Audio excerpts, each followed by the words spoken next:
c'est bien le week-end, mais quand on est effectivement obligé d'être bien surveillé, encore mieux encadré, dans les passages cloutés, et plutôt rester chez vous, hein. Et si vous sortez, attention, encadrement. Et attention, c'est pas fini. Car le Premier ministre que le monde nous envie, je le rappelle, Jean Castex, a demandé samedi un renforcement des contrôles dans les 20 départements où l'on observe une flambée de l'épidémie de Covid-19. Okay, à Dunkerque, par son agglomération aussi, à Nice, effectivement, et voilà, les policiers sont à pied d'œuvre sur le front de mer, les opérations de contrôle, à pied, à cheval, à moto, les policiers sont partout, et on va être partout tout le temps, assure martialement le préfet. Eh bien, très très bien, et pourquoi pas, effectivement. Je vous signale que 214 procès-verbaux ont été dressés à Nice ce samedi 27 février. Mais alors... le cas même, enfin, j'allais dire le comique, mais je ne sais pas si c'est vraiment comique, des kilomètres de bouchons à la sortie de Nice, évidemment, vendredi soir, l'exode avant le confinement du week-end, alors tout le monde partait, et là, il y avait un confinement, des embouteillages absolument monstrueux, mais voilà, c'est comme ça. Monsieur Covid ne touche pas aux voitures, Monsieur Covid, encore une fois, ne se manifeste qu'à 18h, etc., vraiment, c'est très fort. Et puis à Paris, sur les quais de Seine, c'était très intéressant ce qui se passait sur les quais de Seine, puisque sur les quais de Seine, effectivement, bien avant 18h, des policiers arrivaient pour contrôler ces jeunes qui, franchement, prenaient un peu l'air, et puis picolaient. Là, ça n'a pas picolé. Écoutez. On se lève immédiatement et on se met debout et on fait la T2. De toute façon, vous étiez tout à l'heure en train de picoler avec tout le monde. Alors on va là-bas, s'il vous plaît. On y va. Et si vous n'allez pas là-bas, à 18h pile, vous avez votre amende. Et non, ça me fait pas plaisir. Je préférerais arrêter les voleurs que de faire la maternelle avec vous. Effectivement. Mais la maternelle, vous savez très bien que ça sert à rien qu'on aille dans la foule. On attend juste que ça. Vous étiez parti plus tôt, monsieur. Vous y seriez. Pourquoi c'est bon, on n'est pas des enfants. Si, justement, vous êtes des enfants. Regardez, comme à la cour d'école. Voilà, vous êtes des enfants, j'aurais préféré être ailleurs que de faire la maternelle, je ne sais pas, c'est quand même plus embêtant, hein, ailleurs, dans les cités ou ailleurs, par exemple en train de s'occuper des gens qui se font tabasser et blesser tout le temps, enfin, voilà, on est là, on est effectivement à la maternelle, c'est à la maternelle qui vont jusqu'à 25, 30, 40 ans, on va se balader, et avant 6h, on leur dit, bon, allez, rentrez chez vous, c'était formidable, on a tous vu, hein, auditeur de Sud Radio, les patrouilles de policiers qui... ratissent les plages, qui ratissent les quais, à la recherche du délinquant qui ose aller respirer l'air. Mais ce qu'on voudrait savoir, alors vraiment, je comprends très bien si on dit ça, écoutez, l'épidémie est en train d'exploser encore plus qu'avant, c'est plus une pandémie, je ne sais pas comment on peut l'appeler, alors les cas se multiplient, on voudrait savoir pour les mortalités, etc. Enfin, les chiffres sont donnés et font peur, et donc attention, il ne faut pas relâcher. Il ne faut pas relâcher, effectivement, la pression. Mais quelle pression? Et qu'en est-il vraiment? Alors, il y a un réseau qui s'appelle le réseau Sentinelle. Le réseau Sentinelle est un réseau de recherche et de veille en soins du premier recours, médecine générale et pédiatrie en France métropolitaine. Il existe depuis 25 ans. Même 35 ans, pardon, il est développé sous la tutelle conjointe de l'INSERM et de la recherche de l'INSERM, donc l'Institut National de la Santé et de la Recherche Médicale, et de Sorbonne Université. Et nous avons avec nous le docteur Marianne Sarrazin. Bonjour docteur. Bonjour monsieur. Bonjour, vous êtes médecin de santé publique, vous êtes responsable de l'antenne du réseau Sentinelle pour la région Auvergne-Rhône-Alpes et Bourgogne-Franche-Comté. Mais quand on regarde justement vos cartes, les cartes en tout cas de Sentinelle, on n'a pas l'impression que effectivement les infections, enfin sur le plan des inspections respiratoires, hein, qui nous occupent en cas de Covid-19 et de grippe, on n'a pas l'impression qu'il y a explosion. Corrigez-moi si je me trompe, docteur Sarrazin. C'est effectivement très compliqué. Comme vous le dites, le suivi de cette épidémie, on pourrait en discuter des heures. Oui. Il regroupe à la fois des indicateurs hospitaliers qui sont les principaux utilisés actuellement pour définir la pandémie, des indicateurs de laboratoire avec les prélèvements biologiques et effectivement ce que suit le réseau Sentinelle, les indicateurs plus de cabinets de ville. Oui. Via la surveillance des insuffisances respiratoires aiguës puisque c'est la forme la plus fréquente du coronavirus. Oui, bien sûr. Et c'est vrai qu'en fait, et ça je devrais pas le dire parce que j'ai beaucoup de confrères scientifiques qui sont pas tout à fait, tout le monde n'est pas d'accord, hein, comme on l'a vu depuis cette cacophonie ambiante. C'est vrai. C'est vrai qu'il y a beaucoup de discordance entre tous ces indicateurs, en plus indicateurs qui ont été prélevés au cours du temps d'une façon différente, avec des stratégies différentes, donc la comparabilité est très très compliquée. Et c'est vrai que moi je déplore un petit peu que la communauté scientifique se soit autant exposée, parce qu'elle s'est quand même bien discréditée avec des prévisions qui n'en finissaient pas de ne pas être justes. Exposée et divisée, hein, docteur. Et divisée, voilà, exactement. Et je trouve de toute façon, ça fait 30 ans qu'on suit la grippe et on ne connaît pas tous les versants de la grippe. Et pourtant, au bout de 30 ans, on arrive à, je ne sais pas si vous vous rappelez de l'épisode H1N1, on arrive à faire des prévisions qui sont qu'elles sont, avec une fiabilité qui, plus le temps s'éloigne, plus elle est moindre. Hein. Oui, elle est douteuse, disons-le. Elle est plus douteuse, mais ce qui est statistique, hein, c'est tous les modèles que nous utilisons, pour la plupart, s'appuient sur les données temporelles. Voilà, et il faut être très modeste là-dessus. C'est vrai qu'on a une certaine fiabilité à 1-2 semaines, à 1 mois, c'est plus compliqué. Parce qu'en plus, il y a tellement d'événements intercurrents qui peuvent faire changer le cours de la maladie que c'est pour ça qu'il faut être modeste. Mais justement, tout à fait, il faut toujours être modeste dans tous les domaines et dans tous les métiers, vous avez tout à fait raison. Le problème, c'est le citoyen que je suis, je ne suis pas médecin, encore moins épidémiologue, etc. Mais on est frappé quand même vraiment par voir au niveau des mortalités, au niveau, je parle des hospitalisations, des réanimations, etc. On a l'impression d'un côté que ça explose et que donc on dit à chaque fois, voilà, il faut reconfiner le week-end, il faut ceci, il faut cela, mais je dirais même pas la fiabilité, mais la rationalité de tout cela, franchement, elle nous échappe complètement, et on aimerait savoir quand même, parce que quand on consulte encore une fois votre carte, là, parlons chiffres un peu, on n'a pas l'impression qu'il y a explosion. Non, mais c'est vrai en plus, c'est tout à fait vrai. Alors ça peut être expliqué par plein de raisons. Hein. D'une part, peut-être que les patients consultent plus directement les services d'urgence. C'est probablement une des causes, effectivement. Peut-être n'y a-t-il pas autant de cas que ça, et que c'est une maladie qui est assez on-off entre guillemets. C'est-à-dire qu'on peut avoir une forme basique qui peut s'apparenter à un syndrome grippal et des formes très graves sur des terrains particuliers quand même, hein, disons-le, et qui elles par contre mobilisent beaucoup d'énergie. Après c'est une question de rapport. La part légère entre guillemets, hein, même si des personnes m'ont révélé avoir eu une bonne grippe entre guillemets, mais n'empêche qu'au bout d'une semaine c'est terminé. Voilà. La part plus légère, elle est majoritaire.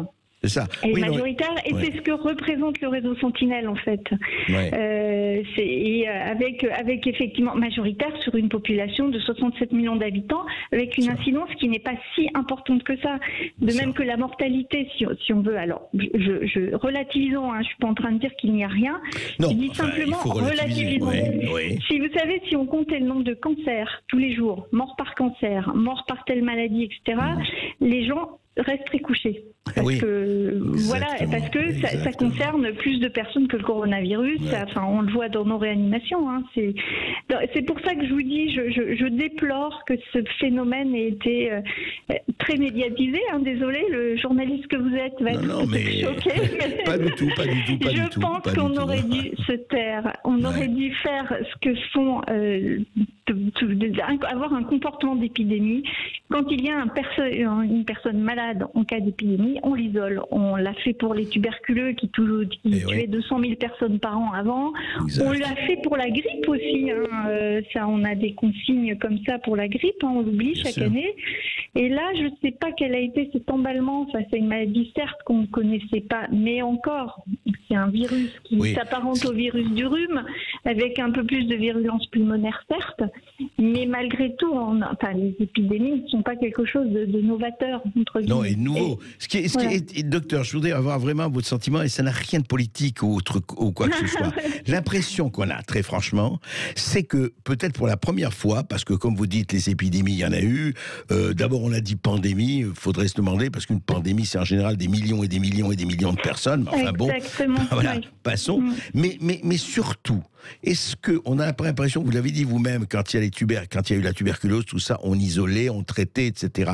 L'impression qu'on a, je vous dis vraiment, c'est qu'on a isolé une population entière comme si tout le monde était malade potentiel.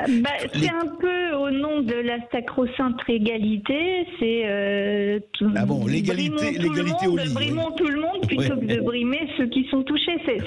Et qui aurait été beaucoup plus pertinent. Si vous voulez, plus on oublie aussi, et là je fais de la politique, je suis désolée. Ça fait partie de notre vie. De dire ce que j'ai dit à mes confrères, dont Vittoria Colisa, là, qui est quelqu'un de très brillant et qui modélise beaucoup, mais on a eu quelques différends à ce propos, c'est qu'il faut peut-être aussi ramener les taux de mortalité à l'état sanitaire des pays.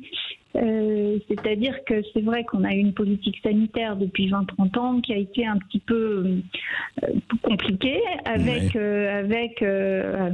toujours plus d'optimisation, et j'en parle d'autant plus que je travaille dedans.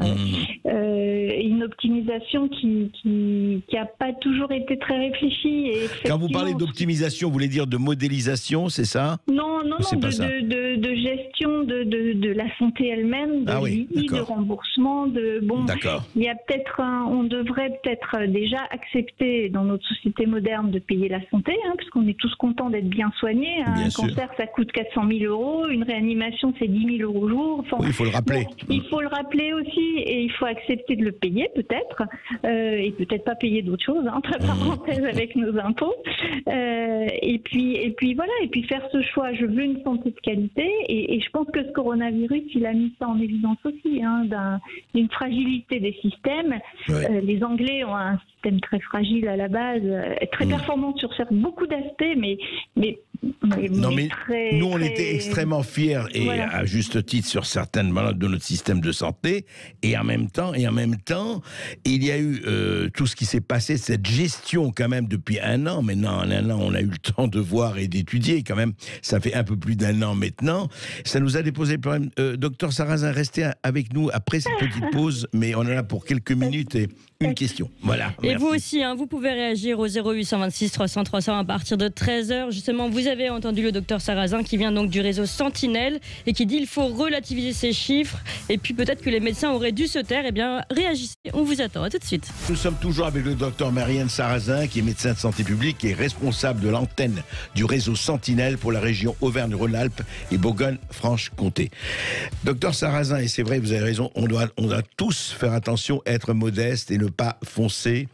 Et ça a été malheureusement le contraire un peu partout, aussi bien chez les politiques que chez les scientifiques, que dans les médias, que partout. On est parti dans une espèce de guerre mondiale, presque, allez, j'allais dire une hystérie, mais c'est pas loin. Et en fait, aujourd'hui, simplement, est-ce que vous pensez, vous, que la politique, au sens large du terme, qui consiste à confiner par-ci, déconfiner par-là, reconfiner par-ci, redéconfiner, est-ce que ce stop and go, cette stratégie de l'accordéon, franchement, au regard des chiffres, au regard de ce que vous avez, et c'est vrai que c'est bien, vous étudiez aussi les cabinets publics, les cabinets de médecins, il ne faut pas oublier les médecins, les médecins de ville, ils font quand même le boulot. Ils ont été beaucoup oubliés pendant cette épidémie, où leur rôle aurait pu être prépondérant d'ailleurs. Exactement. Parce qu'eux sont face aux patients et auraient pu avoir ce rôle de tri, comme une épidémie classique. Tout à fait. C'est vrai ils ont été négligés, et ils continuent à l'être. Et ils nous le disent, je peux vous dire, ils nous le disent assez souvent. Juste, franchement, cette stratégie quand même qu'on a, là, voilà, on ne sait pas si demain, on va pas reconfiner partout, ou reconfiner le week-end, et ce ne sait pas. Alors, je veux bien qu'on nous dise à chaque fois, oui, mais ça a augmenté ici, ça a augmenté là. Or, chaque fois on a justement des personnes comme vous, des témoins objectifs qui regardent, on a toujours l'impression d'un décalage quand même non négligeable entre les vrais chiffres, les chiffres qui comptent, la mortalité, la réanimation, la létalité, et les mesures prises. Alors, je me prononcerai pas sur confinement, pas confinement. L'OMS vient de dire que ça n'était pas nécessaire. Oui. Je pense que personne ne le sait. Personnellement, je pense que c'est pas la solution, parce que pour des tas de raisons. On est quand même face à une épidémie qui ne tue pas des millions de personnes, hein, contrairement à la... Voilà, donc relativisons, même si chaque décès est une douleur, hein, ça à titre individuel. Bien sûr. Mais il y a déjà ça. Il y a deuxièmement, quand on fait de la santé publique et de la politique sanitaire, il y a des tas d'axes à prendre en compte. L'axe économique, hein, en l'occurrence, qui a été énormément oublié tous ces temps, hein, sauf en Chine où ils se sont enrichis, mais bon, c'est une autre histoire. Et tout un tas de... Et l'axe psychologique, docteur Sarrazin. Psychologique, parce qu'on voit effectivement dans nos réanimations des tentatives de suicide qu'on ne voyait pas avant, enfin avortées, heureusement. Tous les médecins psychiatres qu'on peut croiser le disent, effectivement, il y a une grosse souffrance, à la fois chez les plus jeunes et chez les plus âgés.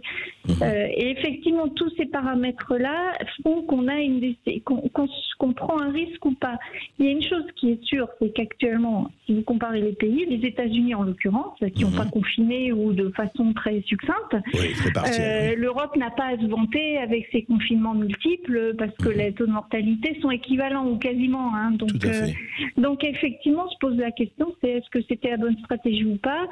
Je pense que maintenant, au vu de l'état général de la population, de l'économie et à part certains, du mental et du mental, de l'économie locale et d'une vie, je pense qu'il faut réfléchir des stratégies. Et effectivement, plutôt que de faire croire aux Français qu'on s'occupe d'eux, s'occuper réellement d'eux, hein, et les remettre dans le travail, le télétravail, bon, après, on peut aimer, pas aimer, mais c'est pareil, ça éloigne les gens quand même de l'énergie productive. Après, ça peut être bien dans certains aspects, mais ça éloigne quand même de l'énergie. Ça isole, voilà. Et sincèrement, moi, j'ai beaucoup milité au sein de l'établissement aussi pour qu'on ramène tout le monde. Et on se pose quand même la question du risque encouru. Oui, mais c'est le bénéfice-risque, comme toujours le rapport bénéfice-risque. Et peut-être. Mais il n'est pas tellement calculé en ce moment. Exactement. Mais docteur, je crois que vous serez d'accord avec moi. Écoutez, je pense que je vais me faire lyncher par beaucoup de mes confrères. Et vous allez avoir l'approbation de tout le monde. Vous allez voir, en tout cas, de nos auditeurs, c'est sûr. Et je rappellerai quelque chose, je crois qu'on serait d'accord. Rappelez peut-être au prince qui nous gouverne ou autre qu'il y a une vie avant la mort. Peut-être. Ce serait bien de le rappeler. Et un musicien a dit une très belle chose sur France Musique. Je ne me rappelle plus du nom du pianiste. C'est que finalement, est-ce qu'il ne vaut pas avoir une vie courte et intense qu'une vie longue et insipide, sans saveur, il dit, sans odeur. Très effectivement. Juste. Très juste. Merci en tout cas, merci beaucoup, docteur Sarrazin. Merci beaucoup, docteur Sarrazin. Je rappelle, un médecin de santé publique qui est responsable de cette antenne du réseau Sentinelle. Donc tous ces médecins qui sont sur le terrain et qui voient ce qui se passe. Et elle, c'est pour la région Auvergne-Rhône-Alpes et Bourgogne-Franche-Comté. Et voilà ce qu'elle nous dit. L'Europe n'a pas à se vanter de ces taux de mortalité, alors que l'Europe a beaucoup confiné, face aux États-Unis qui ont les mêmes taux de mortalité. Là aussi, vous réagissez 0826 300 300.